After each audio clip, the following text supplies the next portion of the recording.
하나님의 말씀 마태복음 3장 1절 12절 말씀 보겠습니다. 그 무렵에 세례자 요한이 나타나 유대 광야에서 선포하여 말하기를 회개하여라 하늘나라가 가까이 왔다 하였다. 이 사람이 선지자 이사야를 통하여 말씀하신 그 사람이니 말하기를 광야에서 외치는 이의 소리가 있다. 너희는 주님의 길을 예비하고 그분의 좁은 길들을 곧게 하여라 하였다. 이 요한은 낙타털옷을 입었고 허리에 가죽띠를 띠었으며 그의 음식은 메뚜기와 야생꿀이었다. 그때의 예루살렘과 온 유대의 요단강 모든 인근 지역 사람들이 그에게 나아가서 자신들의 죄를 고백하고 요단강에서 그에게 세례를 받았다. 요한이 많은 바리새인들과 사두개인들이 자기에게 세례를 받으러 오는 것을 보고 그들에게 말하였다. 독사의 자식들아, 누가 닥쳐올 진노를 피하라고 너에게 알려주었느냐. 그러므로 회개에 합당한 열매를 맺어라. 그리고 너희 스스로 아브라함이 우리 조상이다라고 말할 생각은 하지 마라. 내가 너에게 말하는데 하나님께서는 이 돌들로도 아브라함의 자손을 만들 수 있기 때문이다. 이미 도끼가 나무들의 뿌리에 놓였으니 좋은 열매를 맺지 않는 나무마다 찍혀 불 속에 던져진다. 나는 너에게 회개를 위하여 물로 세례를 주지만 내 뒤에 오시는 분은 나보다 능력이 더 크셔서 나는 그분의 신발을 들고 다닐 자격도 없다. 그분께서는 너희에게 성령과 불로 세례를 주실 것이다. 그분의 손에 키가 들려있으니 그분께서 자신의 타작마당을 깨끗하게 하여 알곡은 곳간에 모아드리고 쭉정이는 꺼지지 않는 불로 태우실 것이다. 아멘. 세례자 요한이라는 제목으로 말씀을 드리는데 오늘 본문 말씀이 3장입니다. 3장. 그러면 1장과 2장에서 무슨 말씀이 기록되어 있었던가? 우리가 아는 대로 1장 1절, 마태복음 1장 1절이 다윗의 자손이요 아브라함의 자손인 예수 그리스도의 족보다 그렇게 되어 있어요. 우리 개정판 성경에는 아브라함과 다윗 자손 예수 그리스도의 족보라 되어 있지만은 본래 헬라어 성경에는 다윗의 자손이요 아브라함의 자손인 예수 그리스도의 족보다 되어 있어요. 다윗의 자손의 포인트가 있습니다. 그래서 14대 나누는 것이 다윗이라는 이름을 숫자로 계산하면 14이고 또 갈라디아 3장 갈라디아 4장 4절 보면은 때가 참에 여자에게서 나셨다. 때가 찼다고 하는 것을 14로 표현하고 또 여자에게 나신 자손, 다윗 자손 그렇게 되어 있습니다. 그런데 이 다윗의 자손을 2장 2절에서는 유대인의 왕, 다윗의 왕권을 이어가는 유대인의 왕으로 이렇게 하고 있고, 그리고 이제 아까도 말씀드린 갈라디아 4장 4절과 관련 지으면은 여자의 후손 오셨다. 그래서 마태복음 1장 1절로 이제 6절 보면은 다말, 라합, 룻 이렇게 여자들이 소개되어 있어서 때가 참에 여자에게서 나신 분이 다윗 자손이다 되어 있어요. 그런데 이 다윗 자손이 역시 아브라함 자손입니다. 아브라함 자손이라 할 때에는 하나님 특별히 아브라함과 언약을 맺잖아요. 그래서 언약의 사람, 언약의 자손, 하나님의 언약이 성취된 사람입니다. 그런데 이제 우리가 아브라함의 경우를 이렇게 보면은 창세기 12장 3절에서 아브라함 너 안에서, 너로 말미암아 그렇게 번역되어 있지만 본래는 너 안에서, 네 안에서 모든 민족들이 또 모든 이방인들이 복을 받을 것이다 그렇게 말씀되어 있고, 이 말씀이 이제 창세기 20장 18절에서는 네 씨 안에서, 우리 번역은 네 씨로 말미암아 그렇게 되어 있지만 네 씨 안에서, 히브리어는 네 씨 안에서 모든 민족들이 복을 받을 것이다. 이 두 말씀을 연결해 보면은 아브라함이 왜 복의 근원인가, 또 왜 하나님은 아브라함과 언약을 맺으셨는가. 그 아브라함과 맺은 언약은 사실은 아브라함이 바라보고 믿었던 그의 후손된 예수 그리스도, 그래서 갈라디아서 3장 16절에서 보면은 아브라함이에게 그 자손, 하나의 자손을 하나님 말씀해 주시는데 그게 바로 예수 그리스도 하거든요. 즉 예수 그리스도라고 하는 아브라함 자손 안에서 모든 민족들이 복을 받기 때문에 아브라함이 복의 근원이 된 겁니다. 그래서 아브라함은 정말 자기의 자손 곧 메시아를 보는 가운데서 하나님 영광을 돌렸어요. 이렇게 보면은 마태복음 1장 1절은 다윗의 자손이요 아브라함 자손인 예수 그리스도가 누구신가 그것을 확실하게 밝혀놓은 것이 그의 족보의 특징이에요. 그런데 이 다윗의 자손이요 아브라함 자손인 이 예수가 21절에서 마태가 번역해서 보여준 대로 자기 백성을 죄에서 구원할 자, 자기 백성을 죄에서 구원할 자. 그래서 예수님께서 마태를 부르실 때에 마태복음 9장 18절 이하에서 보면은 내가 온 것은 의인을 부르러 온 것이 아니라 죄인을 부르러 오셨다 했어요. 죄인을 부르러 오셔서 그 죄인들의 죄를 용서하시는 분이 바로 예수님. 이렇게 죄를 용서하신 그분이 이제 마태복음 1장 23절 임마누엘 곧 우리와 함께 계시는 하나님이십니다.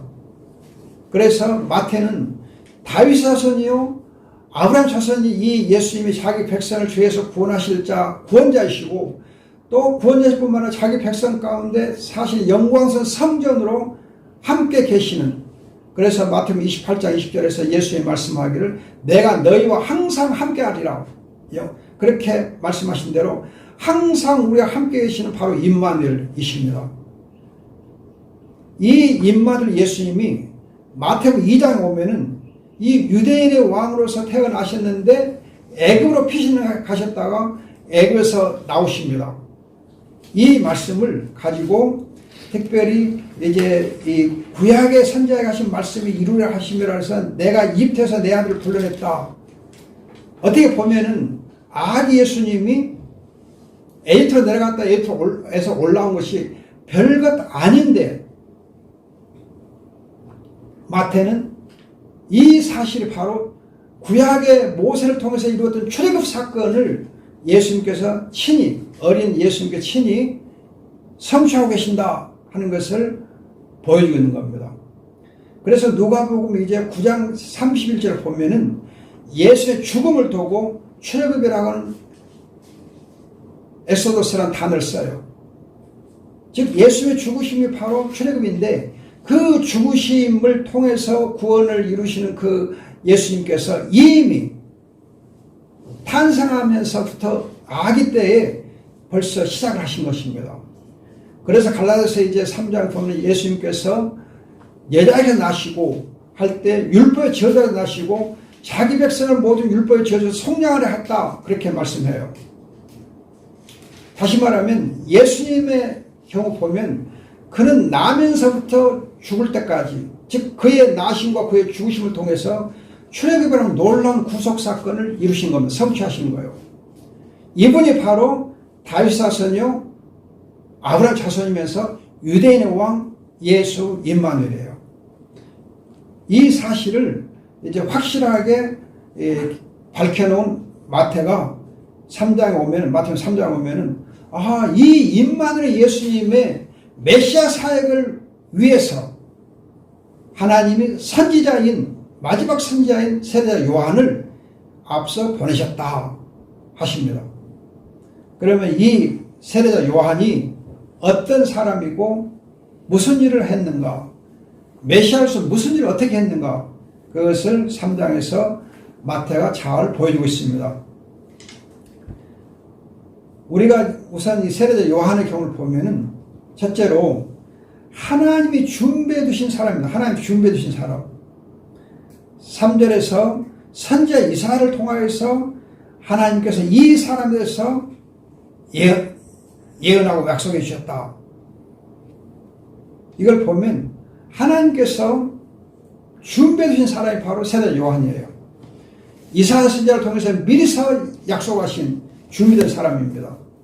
여러분들이 누가복음 3장 1절로 2절을 보면은 그 세례자 요한이 태어난 때가 굉장히 시대가 어두웠습니다. 즉 이제 로마 황제에 의해서 그 팔레스타인 땅이 식민 통치를 받고 있고, 또 이제 이 분봉왕이 셋이나 있어가지고 작은 땅덩어리를 이 세 명이 형제들이 나눠 분할해 갖고, 그 말은 서로 시기하고 질투하고 네 분이 있었다는 뜻입니다. 그런가 하면 안나스와 가야바가 대제사장이고, 대제사장 본래 한 사람만 이해해야 되는데 사위와 이 장인 둘이가 이렇게 대제사장으로 있고, 그것은 여자의 치맛바람이 있었다는 것도 알 수 있고, 얼마나 종교가 부패해 있는 거 알 수 있어요. 이렇게 정치 사회적으로 어둡고 종교적으로도 어두운 그때에 하나님께서 하나님의 사람을 준비해 두신 것입니다. 저는 이것을 통해서 하나님은 어려운 때에 하나님이 자기의 사람을 준비해 주시구나 하는 겁니다. 여러분들이 우리 자신의 인생을 생각해 보면서 하나님이 나를 이 시대를 위해서 하나님 나라를 위해서 어떻게 준비해 주셨는가 한번 생각해 볼 필요가 있어요.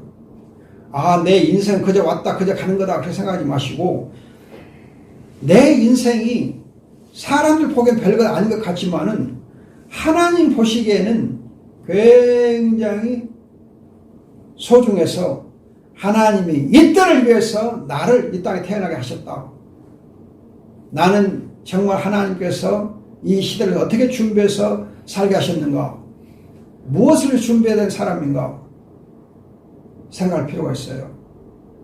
요즘에 대통령에 나서려고 하는 사람들 보면은 내가 왜 대통령에 나서고자 하는가, 내가 어떻게 준비되어 있는가, 그걸 다 말하고 있어요.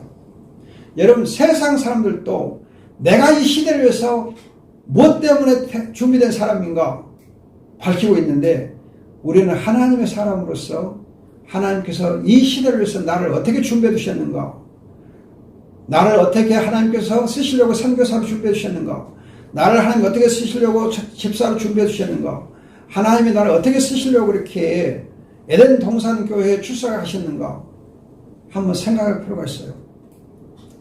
그 다음에 세례자 요한은 성령 충만한 사람, 성령 충만한 사람. 누가복음 1장 15절을 보면 그가 잉태되던 때에 성령으로 충만했다고 해요. 잉태되던 때에. 여러분, 세례자 요한은 임신할 때부터, 이미 임신될 때부터, 잉태될 때부터 어머니 뱃속에서부터 성령으로 충만했어요. 그를 잉태한 그 어머니, 또 아버지도 성령으로 충만했습니다. 그래서 누가복음 1장 41절과 67절 보면은 어머니 엘리사벳도 아버지 사가도 성령 충만했다 그래요. 아이도 뱃속에서 그 아이를 잉태한 어머니도 아버지도 성령 충만했어요. 그런가 하면 누가복음 1장 17절 보면은 이 세례자 요한은 선지자 엘리야처럼 성령과 능력으로 충만했다 그래요. 선지자 엘리야처럼 성령 능력으로 충만한 사람. 세례자 요한은 하나님의 사람이요 하나님의 성 충만한 사람이었습니다. 그런가 하면 3장 4절 보시면은 요한은 낙타털옷을 입었고 허리에 가죽들을 띠고 음식은 메뚜기와 야생 꿀이었다 하는 걸 보면은 광야에 산 사람입니다. 광야에 산 사람. 즉 하나님은 하나님의 사람을 광야에서 훈련을 시켜요. 광야에서 훈련된 사람이 어두운 시대에 하나님의 사람으로 쓰임을 받을 수가 있습니다. 성령 충만한 사람은 더 충만하도록 하나님이 광야에서 훈련을 시켜요. 광야 훈련이 필요해요. 여러분, 모세와 바울의 경우를 보면은 아라비아 북부 사막 지역에서 철장 훈련을 받았어요. 여러분, 갈라디아서 1장 17절과 4장 25절을 보면은 바울이 아라비아 북부에 가서 훈련을 받습니다. 즉 모세가 40년 동안 훈련받았던 이스라엘 백성과 함께 훈련받았던 그 광야에 가서 훈련을 받아요. 제가 최근에 텔레비전 뉴스에서 보니까는 바이든의 아버지를 소개하더라고요. 미국 대통령 바이든 아버지를 소개하던데 그 아버지 직업은 보통 평범한 직업을 가진 사람이에요. 그런데 이 아버지 이 바이든이 아들 바이든에게 무슨 액자를 하나 주었느냐 하면은 Why me? Why not? 이라고 하는 그 액자를 주었습니다. 그런데 이 액자의 글은 어디서 유래한 거냐면은 무디 선생님이 정말 부흥의 불길을 타오르게 할 때에 회계를 담당한 한 집사님 가정이 이제 이 무디 선생님이 영국에서 이렇게 집회를 하던 때 굉장히 그냥 뜨겁게 성의 역사가 일어나니까 그 현장을 우리가 보러 가자 하고서 가족 전체가 이제 배를 타고 영국으로 가기로 되어 있었습니다. 그런데 그 사업상 문제가 생겨가지고 이 회계 담당한 그 집사님은 하루 늦게 출발하기로 하고 먼저 자기 아내와 딸들을 먼저 이렇게 영국으로 보냈습니다. 근데 그 배가 가다가 파산이 돼가지고 자기 아내와 딸들이 죽었어요. 이 소식을 들은 이제 회계 집사가 너무 충격을 받고 다시 다음에 배를 타고 가면서 그 회계를 들으면서 하나님께 울부짖었어요. 불평했어요. 따졌어요. 왜 납니까? 왜 내가 이런 일이 생깁니까? Why me? 왜 내가 이런 일이 생기납니까? 하고 막 하나님께 대들었어요. 한참 이렇게 열심히 이렇게 대들고 있는데 하나님 음성을 들으면서 Why not? 왜 너라고 안 돼? 왜 너라고 예외야? 너라고 하나님이 예외로 파준 그런 법이 있느냐? 왜 너는 예외적인 사람들을 스스로 생각하느냐? 네가 뭐가 잘났다고 그렇게 대단하고 생각하느냐? 그런 음성을 듣게 되면서 회개했다 하는 말이 있어요. Why me? 왜 납니까? 왜 너라고 그렇게 생각하느냐?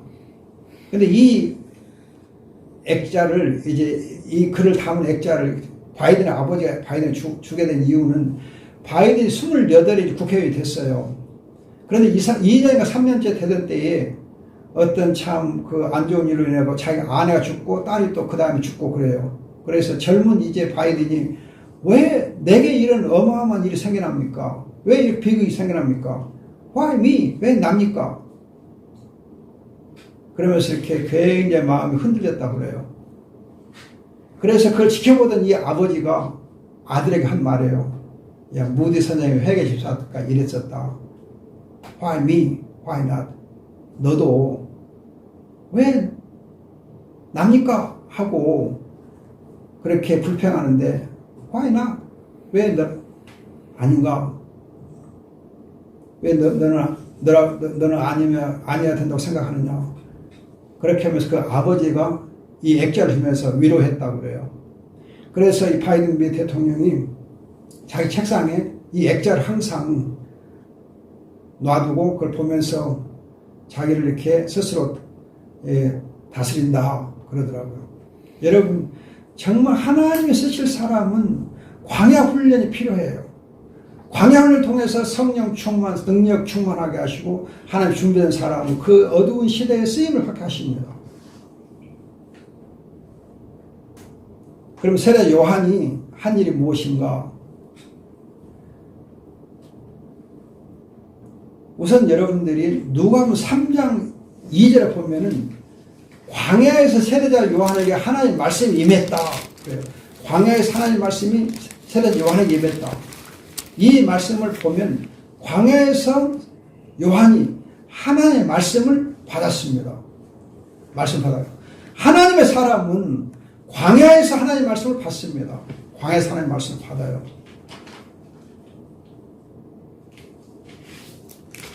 언젠가 이제 제가 신학교에 있을 때에 젊은 교수 한 사람이 설교를 하는데 광야에서 길을 찾다 그런 제목 설교를 하더라고요. 광야에서 길을 찾다. 그래서 제가 그 설교를 들으면 굉장히 은혜를 받고 그 다음에 이제 제가 그 책을 하나 쓰면서 광야에서 인생을 찾다 그런 글을 쓴 일이 있어요. 그 책을 그렇게 제목을 만든 일이 있어요. 광야에서 인생을 찾다.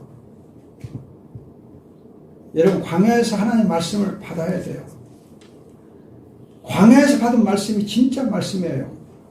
여러분, 구약에서 모세를 보면 신의 산, 그 광야의 신의 산에서 하나님의 말씀을 받습니다.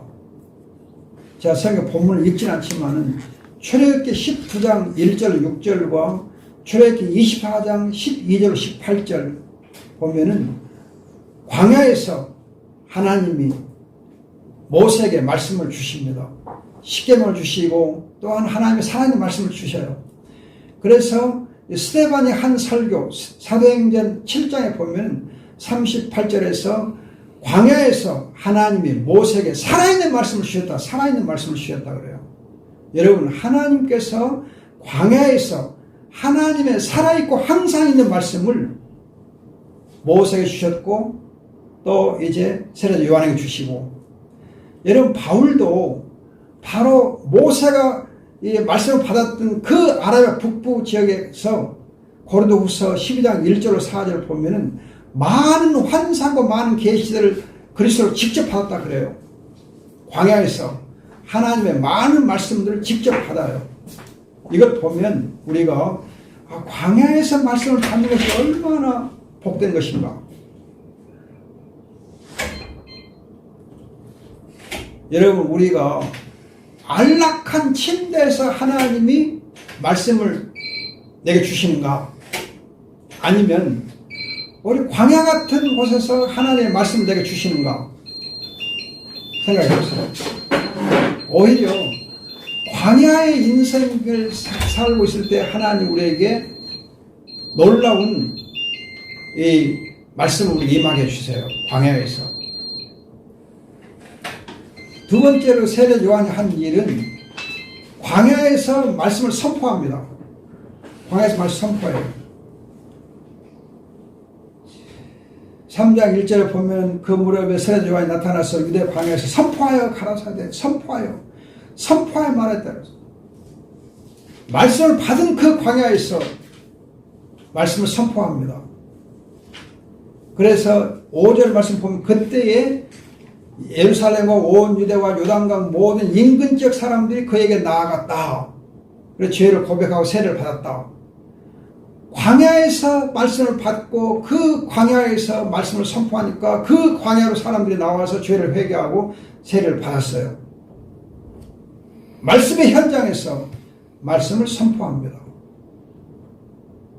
그러면 세례 요한이 무슨 말씀을 선포했는가?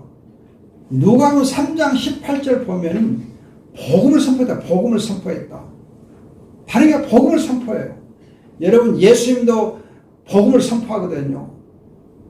예수님처럼 이 세례 요한도 복음을 선포해요. 복음을 선포할 때 어떤 내용을 선포하는가? 오늘 보면 회개하라. 하나님 나라가 가까웠다. 회개하라. 하나님 나라가 가까웠다. 이렇게 말씀합니다. 2절에 보면 회개하라. 하나님 나라가 가까이 갔다. 여러분, 예수님께서도 바로 그렇게 복음을 선포해요. 마태복음 4장 17절 보면 예수님께서 회개하라. 하나님 나라가 가까웠다 말씀하십니다. 세례자 요한이 예수님처럼 복음을 선포하고 예수님처럼 회개와 하나님 나라를 선포해요. 그런가 하면은 회개에 합당한 열매를 맺어라. 8절에 회개에 합당한 열매를 맺어라 해요. 회개를 선포하면 끝나지 아니하고 회개에 합당한 열매를 맺어라. 맺지 아니하면 하나님의 심판을 받으려 심판과 함께 선포합니다. 회개에 합당한 열매, 그가 어떤 것인가? 우리는 정말 복음을 선포하고 복음을 알아요. 회개를 선포하고 회개할 줄도 알아요. 그러나 더 중요한 것은 회개에 합당한 열매를 맺는 삶을 살아야만 그 복음이 복음이고 회개가 회개가 되는 거예요.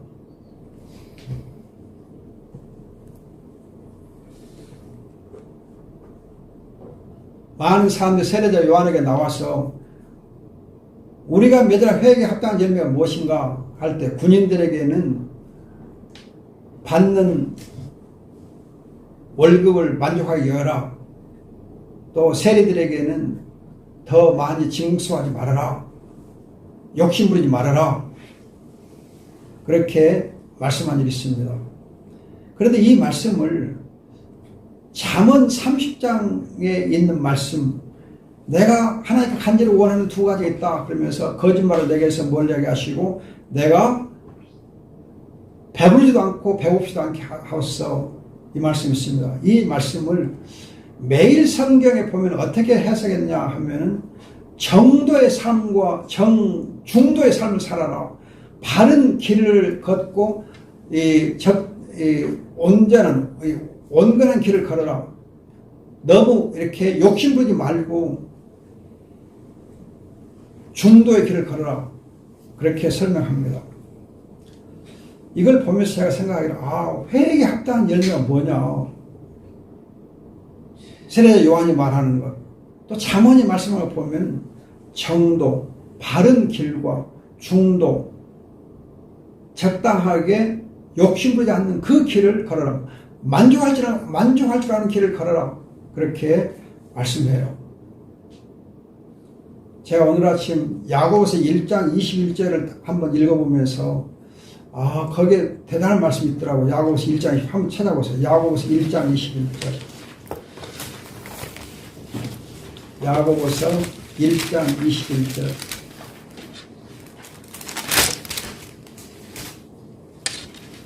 그러므로 모든 더러움과 넘치는 악을 내어 버려라.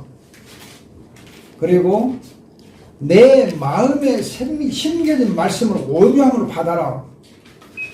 지금 우리 성경 번역이 조금 헬라어 성경 번역 원문가 좀 다르게 되어 있는데, 더러움과 넘치는 악을 내어 버려라. 그 다음에 마음에 심겨진 말씀을 온유함으로 받아라. 그렇게 되어 있어요. 온유함으로 말씀을 받아라. 온유함으로 받아라. 그 말은 하나님의 말씀을 받을 때에 원망이나 불편하지 말고 받으라는 거예요. 원망, 불편 없이 감사함으로 받으라 그랬어요. 그 다음에 중요해요. 그 마음에 심겨진 말씀이 너희의 영혼을 구원할 수 있느니라. 그렇게 되어 있어요. 마음에 심겨진 그 말씀을 내가 온유함으로 받게 되면 그 마음에 심겨진 말씀이 너희 영혼을 구원할 것이다. 우리 번역에는 너희의 영혼을 구원할 수 있는 마음에 심겨진 말씀을 온유함으로 받아라. 그렇게 한 문장을 만들어 놨는데, 본래는 마음에 심겨진 말씀을 온유함으로 받아라. 그 심겨진 말씀이 너희의 영혼을 구원할 수 있을 것이다. 우리가 말씀을 받을 때에 온유함을 받아야 돼요. 불평, 불만 없이 받아야 돼요. 그러면 내 마음에 심겨진 그 말씀이 우리를 구원할 수 있는 능력이 있게 됩니다. 우리가 정말 회개에 합당한 열매를 맺는다 하는 것은 정도와 중도의 삶을 우리가 잘 삶으로 말미암아서 말씀에 합당한 삶을 살면 그 말씀이 우리를 구원할 수 있는 겁니다. 이것을 세례 요한이 선포한 거예요. 그리고 회개에 합당한 열매를 맺지 아니하면 심판할 것이다. 심판을 또한 함께 선포했습니다. 세례자 요한이 한 세 번째 일은 메시아를 소개한 겁니다. 마태복음 3장 11절 12절 보면 메시아를 소개합니다. 그런데 사도 요한이 쓴 요한복음 1장 29절 보면은 세례자 요한이 예수를 소개할 때 세상 죄를 지고 하는 하나님의 어린 양을 보라. 그렇게 소개한 일이 있습니다. 세상 죄를 지고 하는 하나님의 어린 양. 여러분, 레위기나 아사셀 양처럼 정말 세상 죄를 지고 광야로 가는 그 어린 염소, 어린 양의 비유를 합니다. 그런가 하면은 이제 이 마태복음 3장 11절은 요한복음 1장 33, 34절과 같이 보면 성령으로 세례를 주실 분이다. 예수는 성령으로 세례를 주실 하나님의 아들이시다. 그래요. 이걸 보면 세례 요한은 광야에서 하나님의 말씀을 받았어요. 광야에서 하나님의 말씀을 전했어요. 복음을 선포했어요. 그러면서 예수 그리스도를 소개했어요. 그것이 바로 요한이 할 일이었습니다. 결론을 이제 우리가 보면 세례 요한과 그 한 일을 보면서 앞서 잠깐 언급했지만은 우리는 어떤 사람이 되어야 마땅한가? 우리가 어떤 사람이 되어야 마땅한가?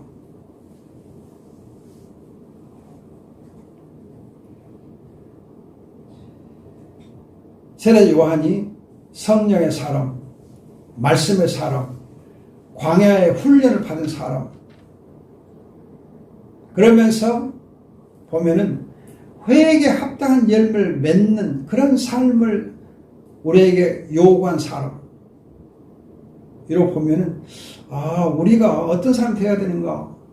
성령의 사람, 말씀의 사람, 광야에 훈련한 사람인데 결론적으로는 회개에 합당한 열매를 맺는 그런 삶을 사는 사람이어야 한다. 즉 아까도 강조했지만 정도와 중도의 삶을 사는 사람, 의로운 길을 걷는 사람, 그러면서 하나님으로 만족하는 삶을 사는 사람, 하나님을 감사하는 삶을 사는 사람. 여러분 하박국 선지자가 오직 여호와 하나님을 감사하고 만족했거든요. 우리는 어떤 환경에서도 하나님을 감사할 줄 알고 만족할 줄 아는 사람. 하나님 내게 모든 것이다.